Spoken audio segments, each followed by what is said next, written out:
السلام عليكم ورحمة الله وبركاته. اهلا يا بنات، عاملين ايه؟ يا رب تكونوا بخير. النهارده بقى فيديو جديد. النهارده بقى هقول لكم على طريقة الكنافة. ان شاء الله هتعجبكم. يلا بقى نبدأ كده بالطريقة. بالمكونات اول حاجة كده معايا نص كيلو كنافة.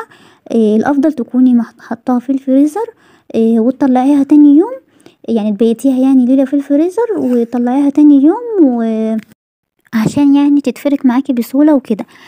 لو مستعجله عليها، لو انت لسه جايباها ومستعجله عليها وعايزه تعمليها وجايباها طازه يعني، افرميها في الكبه هتتفرم معاكي بسهوله جدا وهتدي نفس النتيجه برضو.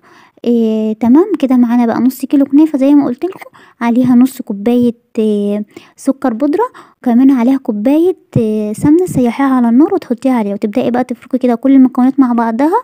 وبعد كده بقى ايه تسيبيها على جنب. هنعمل بقى معانا الخليط اللي احنا هنحطه بقى في نص الكنافه اللي هي القشره الكدابه. هنعملها ازاي بقى؟ هنحط نص كيلو لبن وهنحط عليها 4 معالق من النشا، وحوالي 3 او 4 معالق سكر، ونقلب كده على البارد شويه. وبعد كده بقى نرفعها على النار ونفضل نقلب بيها كده فيها يعني بالمضرب لحد كده ما تتقل معانا، وخلاص بقى نشيلها على النار ونسيبها على جنب عقبال بقى ما نرص في الصينيه الكنافه بتاعتنا ونحطها بقى في النص. المكون دوت بجد بيخلي طعمها حلو قوي وبيخليها طعمها لذيذ كده.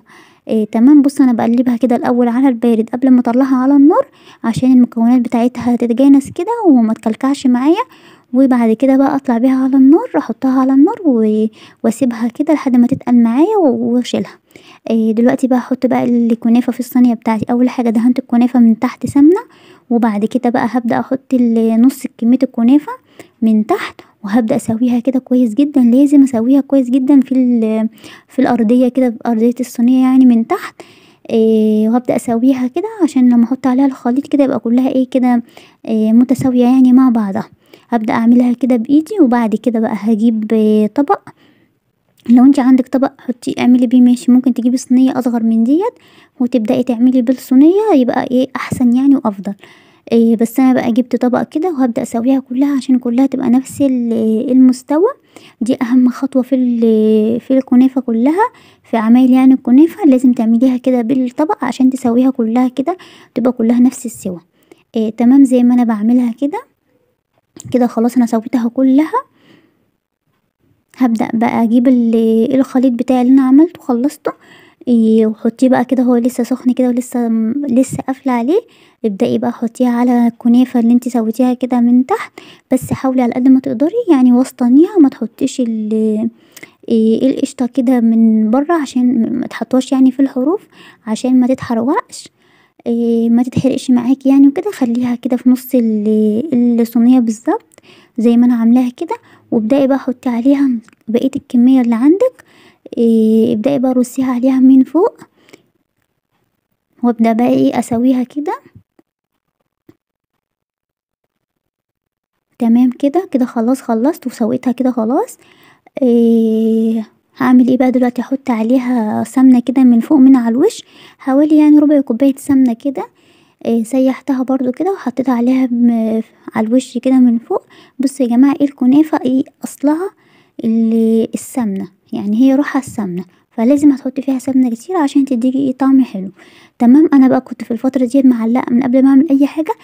حطيت الشربات بتاعها، كوبايتين سكر على كوباية مية على عصرة ليمونة، وسبتها كده يغلى حوالي 10 دقايق على النار وقفلت عليهم.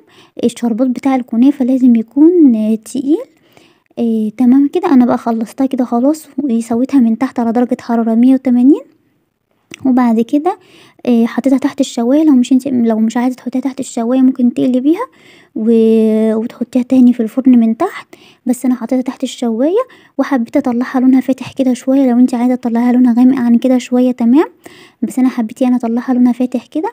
وبعد كده بقى سقيتها بالشربات. بصوا استنيت بقى لما تبرد وقطعتها، قلت عشان اوريها لكم كده وهي بارده كده ومتقطعه تبقى شكلها حلو. بصوا متقطعه معايا بسهوله جدا وريحتها جميله والله العظيم، ريحتها كانت قلب الشقه وطعمها جميل جدا. بصوا بقى انا قطعت بقى حطيتها في الاطباق، قلت يعني عشان اوريكم شكلها وكده. بصوا شكلها عامل ازاي، الله بقى على الجمال والله تحفه. وطعمها وسكرها مظبوط يعني، ولا مسكره بزياده ولا دلع ولا اي حاجه، لا يعني سكرها مظبوط.